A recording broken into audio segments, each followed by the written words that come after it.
What does it mean to say, I am? Is consciousness an accident of biology? Or is it the fabric of the universe? On Spinning the Light, we bridge the gap between ancient wisdom and modern inquiry. We're stripping away the illusions of the ego to find the radiant core of human existence. Join us, your hosts, Christy and Sharon, as we unravel the mysteries of the mind and illuminate the true nature of being. This is Spinning the Light. Hello and welcome. Hello. It's been a little bit of a morning trying to get all of our equipment running. Zoom's wasn't cooperating. Things were not cooperating. So we've been working on this for about the last 40 minutes. Yeah. So that's life happening. Mm-hmm. But one of the things we want to talk about is barriers to our spiritual growth. Yeah. And there are some, and I think that sometimes we get so caught up in things like our man-made rules.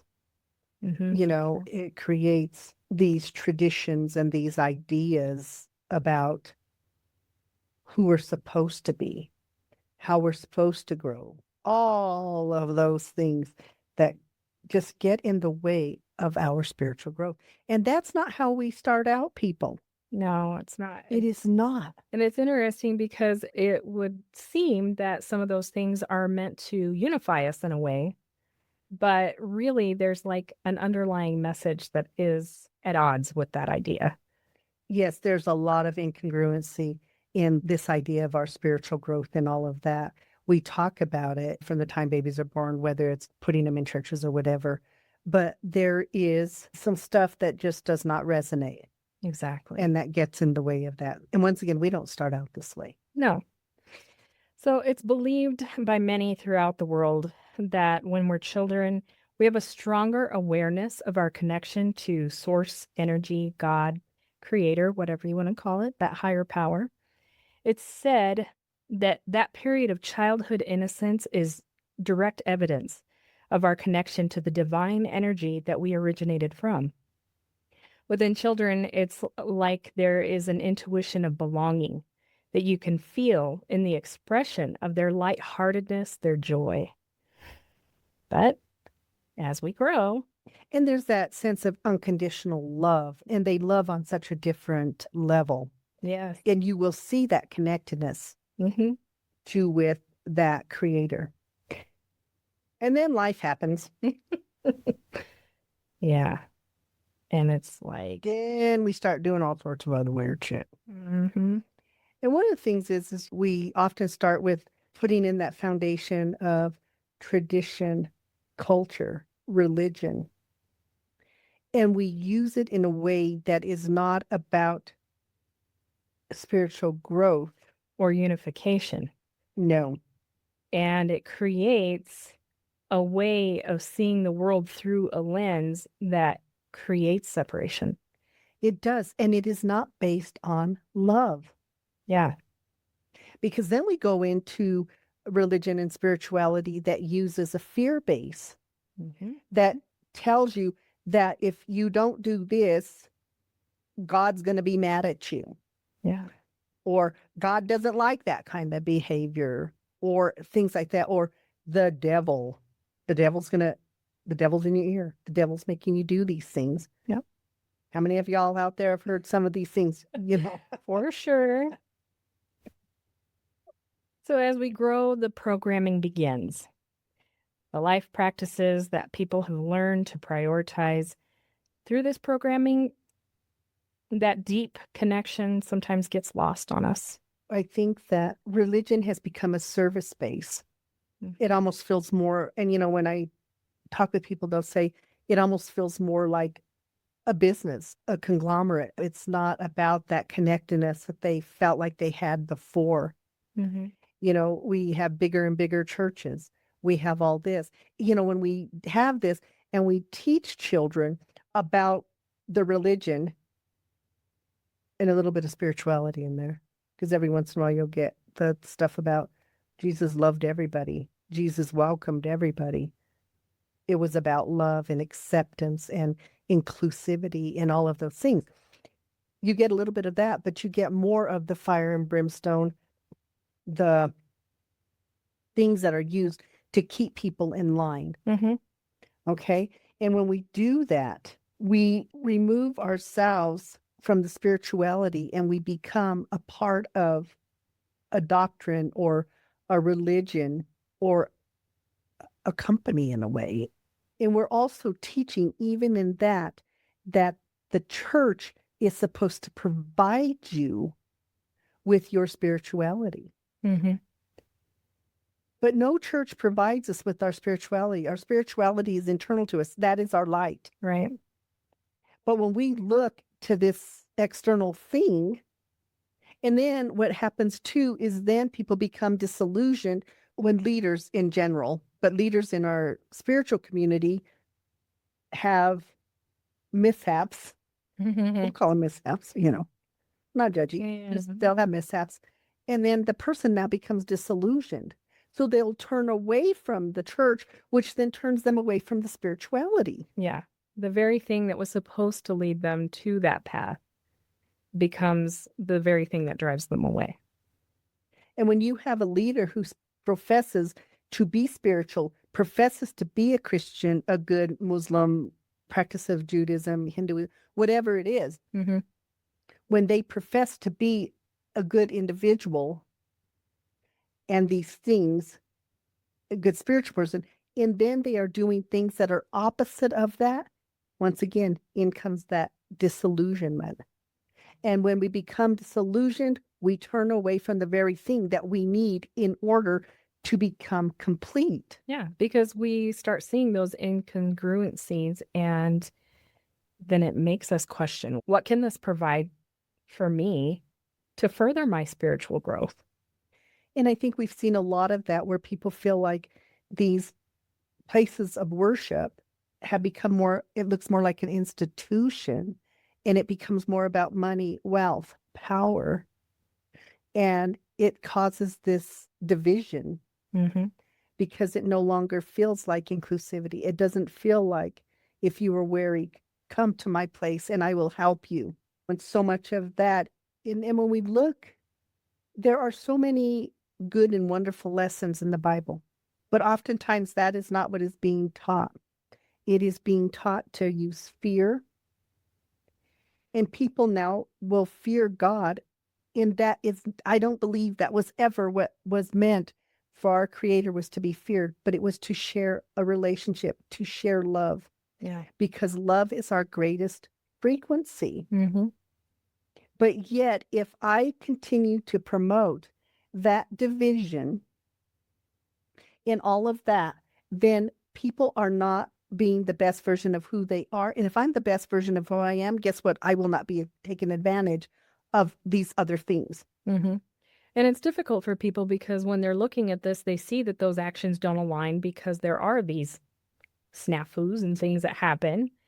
And so then it creates something within you that, like I said, it puts a damper on your growth because you cannot comprehend, just like most of us can't, how do these actions align with what you are telling me? Well, and I think when you're looking at these mega churches, I think when a lot of people became disillusioned with them too is when they were having the flooding or whatever. And Joel Osteen, I'm not sure how he's right. He has a mega church, but he would not open his church to those that are weary, those that are in need of shelter. Mm-hmm. So you don't sit there and profess to be a godly person or somebody who believes in all these things and then do not follow. And I think people are starting to look to see, are you following the path that you are speaking? Mm-hmm. Where is that integrity? How do we see that you align with the message that you're giving? And because we continue to have these things, I feel like we are now moving. Yes. We're starting to see a spiritual shift in our consciousness. And that's huge because it is not, nowhere in there's religion, nowhere in there's power, nowhere in there's money, None of that is in there. And we have to set the stage for it. And now is our time. Now that we're coming into this awareness, we can make changes. We're able to speak to our children and help them understand that deep connection and to maintain it and how to grow it. Help them to understand and keep it in the forefront of their mind so that it plays out in our lives and we're more effective, functional adults. Well, I think we start talking to children about relationship with God, not relationship with religion. Yeah. And once again, religion is important because it's still a foundational thing. Mhm. However, we have lost sight of the fact that religion is not spirituality. Religion is not God, Mhm. creator, universe, whatever. It is not that. It is, and I always find this fascinating when we hear this argument. Jesus wasn't big on church. Mhm. He wasn't big on the church taking money from people. Mhm. But yet here we are. Yeah.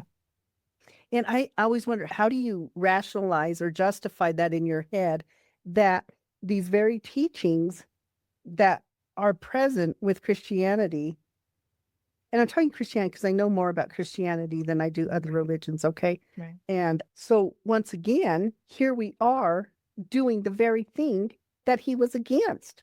Being very contradictory. Yes. So then when people start to learn this, and when we're talking about children, when you are using it to control and to manipulate, because sometimes that's what it is. Yeah. Using fear to control your children is not okay.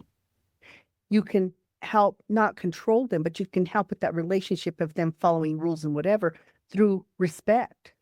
Because you want them to follow those rules because it means something to them. So you have to help them understand how it intrinsically helps them be better. Yes. And if we're talking about you want your kid to be in some religious organization, it doesn't mean you don't take them to the religious organization, but you teach them spirituality as well. Mhm. You teach them your relationship with your higher power is your relationship with your higher power. Because the last time I checked, when you die, and if you believe in this thing that then you meet God, and there's all different, and I always thought this was fascinating, that when you die, you come before God and God kind of looks at your transgressions or whatever those philosophies are. It's not like you can sit there and say, "Excuse me, God, can I have some character witnesses?" You're right. I don't remember that. Do y'all? Right. Wait, I have a friend named Joe. I did a really good thing for Joe once. That'd be helpful, wouldn't it? But yet we buy into these ideas. Mhm. For sure. And I think that in order to stay rooted in our connection and understand our purpose, we have to be present and understand the power of the now moment.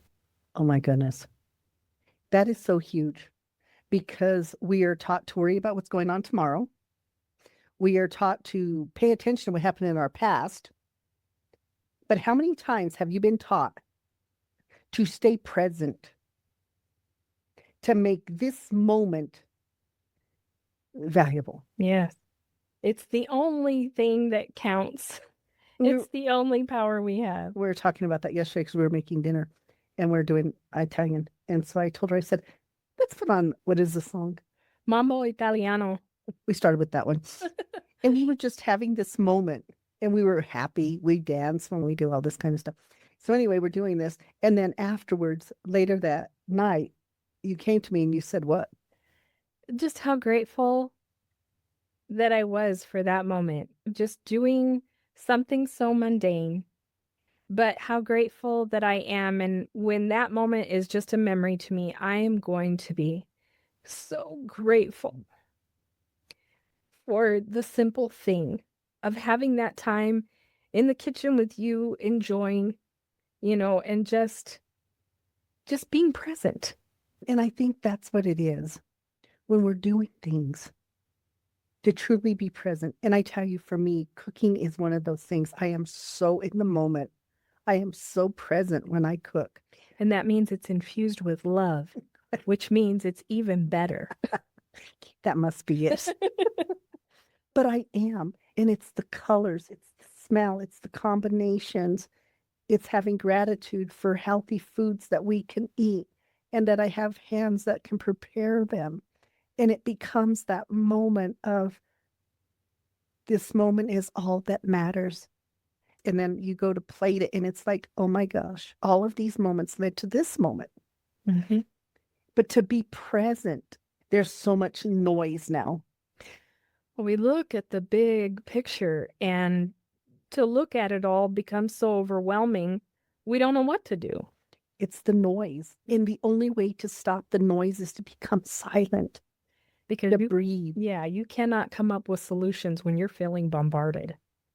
And there's a lot coming at us all the time. And when we talk about the energy of our world right now, the energy of the United States right now, Yeah. it's in disarray. And if your body works on that energy piece, which a lot of people do, and they don't even understand why it's like I'm having clients, you know what? Things are going okay, but I feel this angst, this something. And they're like, because we're not an island, we're experiencing if somebody else has heartache, Yeah. we experience that energy, Mm-hmm. when they are stressed. We experience that when they're worried about losing their job or feeding their family or whatever it is, Mm-hmm. or just the simple thing of that division. They want unity. Yeah. We want connectedness and we feel disconnected. Mm-hmm. And it is in that disconnected that we have that unrest. Exactly. And if I have that unrest, it's hard. And I tell people, when you are in that place of unrest, that's the good time to look at your spirituality, to go internalize, to go internal. Who am I? Do I have empathy? Do I love my neighbor? Mm-hmm. Do I care for others? Do I care about them? Do I want them to have everything that I have and more? Right.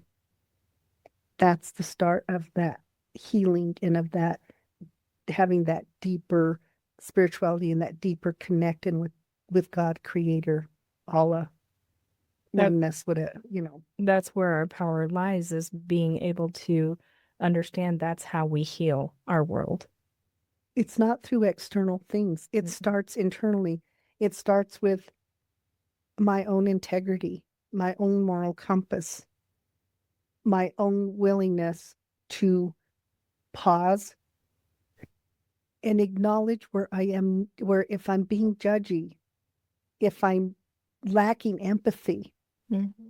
if I'm becoming so overwhelmed with doing this, that, or the other.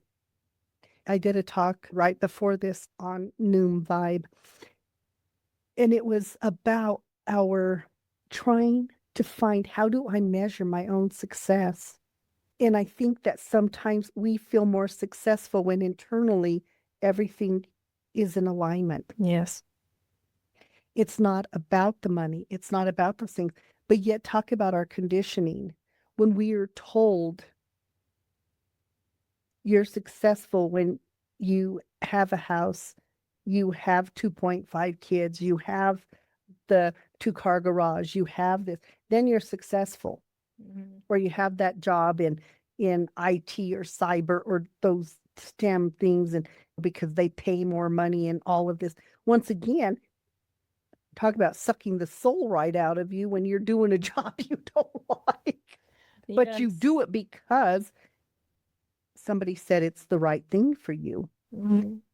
And I'm serious, when we are doing stuff that is sucking the soul out of us and we are not happy, and we have to sit down and say, my gosh, what am I allowing to do this to me? Because a lot of times, I mean, it's that we're coming from a place of survival Mm-hmm. where you live in that mode so much of the time. We do. And I think it goes back to even that thing of some people feel bad if they feel like I'm not a good enough Christian, whatever denomination that belongs to, based on somebody else's thing. And I always found that fascinating because the thing about your good works won't get you into heaven. Mm-hmm. So isn't that so does that mean your bad work gets you? I never understood. I'm serious. That always confused me a little bit. Yeah. Because if you're a good, decent human being and you're doing those things that are about helping others. Mhm. So I'm sorry, what gets you into heaven? I think that's the alignment of those core values. Okay, so if good works don't get you into heaven, well, we know bad works don't get you. It's like, what are we supposed to be doing? Oh, I know, having a relationship, a personal relationship with your higher power. Mhm. Because if you have that personal relationship with your higher power, guess what? The good works are just going to come. Mhm. The caring for others, the connectedness to others. That's how you'll demonstrate it. Yeah. And maybe that's how one gets into heaven, if everybody believes. This is the other thing that I think is interesting is often when I'm working with grief and loss, how many people don't have any real concept of what they believe. Right. They don't know what they believe. So therefore it creates another weird dynamic to us. Like, I don't know what happened. I don't know what happens. You know, It I think, happens on the backside. yeah, it's like they want to believe in something, but they have no idea what it is because sometimes they'll say, I don't believe in what I was raised with. What happens is we become so angry Mhm. or disillusioned or upset with the religious organization instead of just saying, what did I learn from it and walk away? But we will then go badmouth the other religion. Yeah. We will badmouth the other faith. I have to say mine is better than yours. That in itself is not walking in alignment with spirituality. It is not a competition because when people start to understand that their spirituality starts in here, then we walk together. Exactly. So, in order to cultivate a new perspective, we have to help children maintain that deep connection to the divine.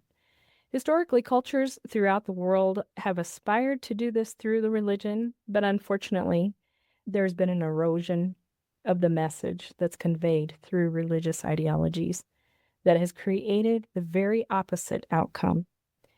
The current paradigm that is often used creates more of a feeling of separation from the higher source. We have the power to change this misconception. It's for the betterment of all if we start creating a culture that focuses on our spiritual connection so that we can experience life with a sense of wholeness.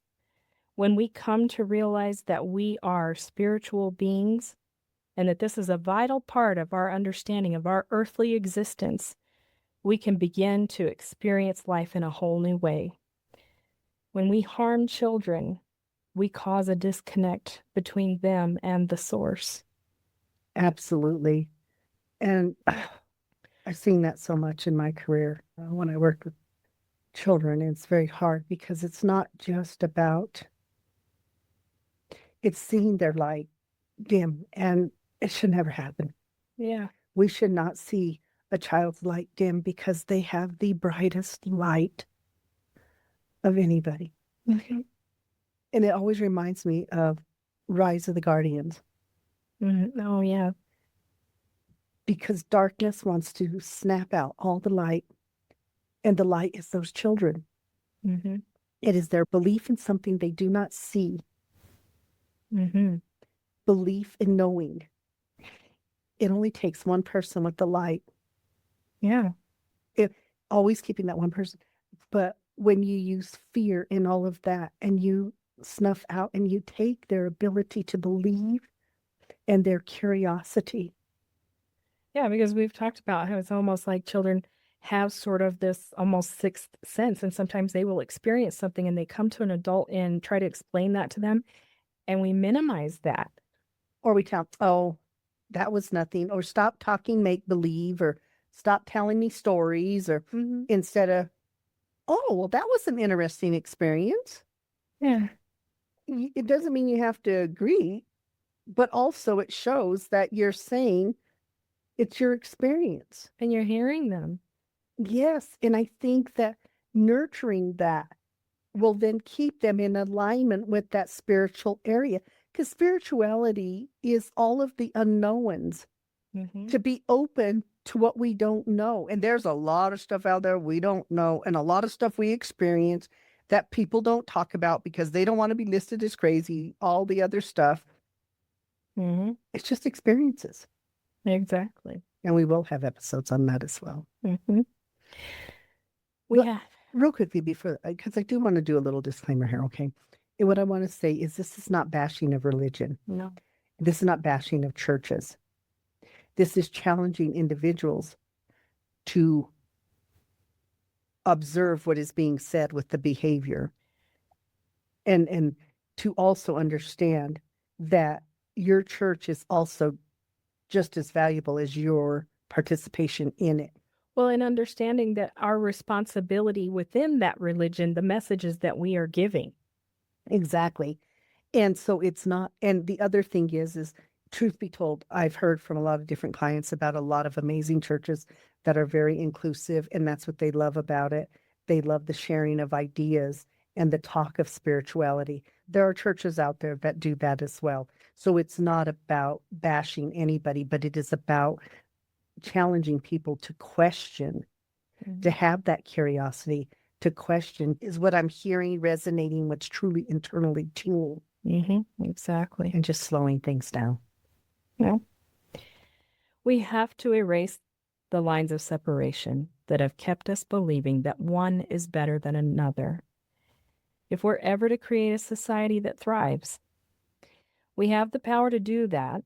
It's called deprogramming. Mm-hmm. By challenging our beliefs, we can create a society that leaves no one behind. It's not us versus them mentality, which has been built into our worldview up to this point. We see this when people, you know, the other thing about children that is really amazing to me and how you know they love, they don't see color and they don't see gender. No. Their friend is their friend. Yeah. They don't even care their name half the time. That's not important. They played with me. Yeah. We engaged in something. Exactly. We had a moment. And in that moment, we were friends. And that's all that matters. It's not about, oh, are you going to play with them next week? I don't know. Do you see what I mean? Who was that? We don't know. What's their name? I don't know. They're my friend. Okay. But it's And then you stuff. might ask, is a boy or girl? Oh, it's a girl. Okay. Are they in your class? I don't know. They don't care about, these are such adult ideas. And Yes. kids don't care. Yeah. They just are in the moment. Yeah. They truly love at a level, but they don't care about gender. They don't care what your religion is. They don't care what your political affiliation is. They don't care what your color is. All they care about is, do you want to play what I want to play? Oh, yeah. Okay. We're friends. Exactly. But we don't do that. When we get to adulthood, how much division do we have right now because of religion, race, gender, Political views. and political views? Yeah.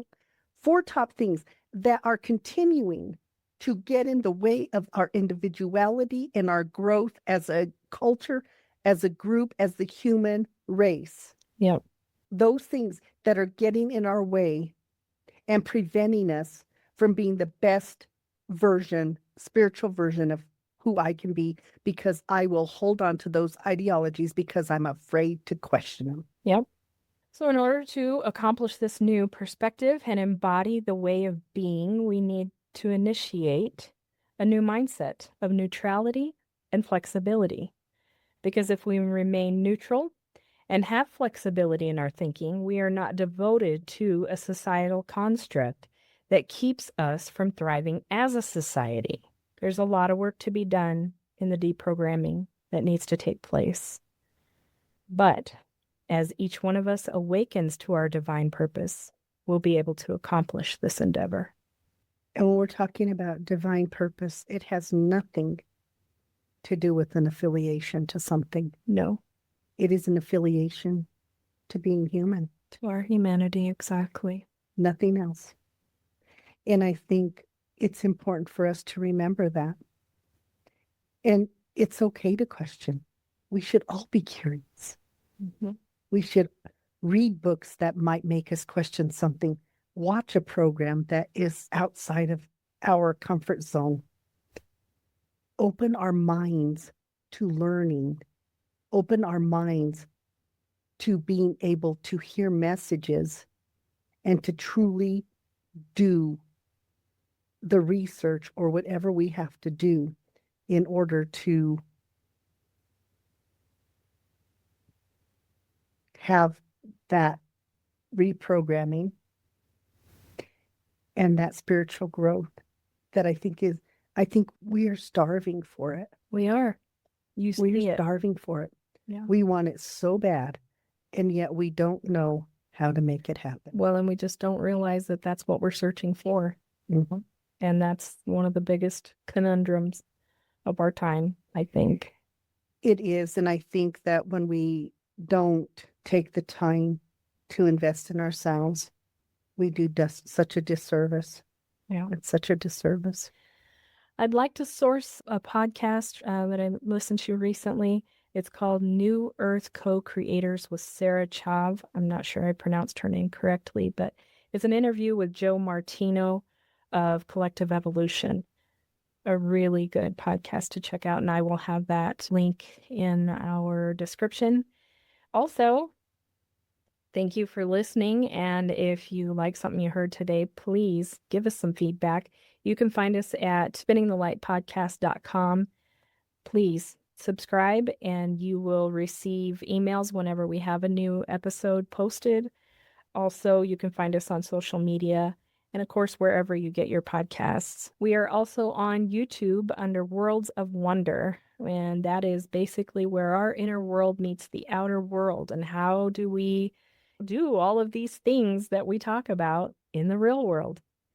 And so when you do put in a Worlds of Wonder, sometimes you have to put in Spinning the Light as well Yep, it's to bring it up. Worlds of Wonder by Spinning the By Light. Spinning the Light. And it's just one of those things where through our travel and meeting other people and being willing to listen and learn about other cultures and stuff, it doesn't hurt me. It only enhances me. Yep. I don't fear another culture.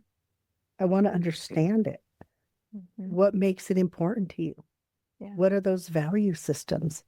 How does it help you not only as an individual, but then as a collective?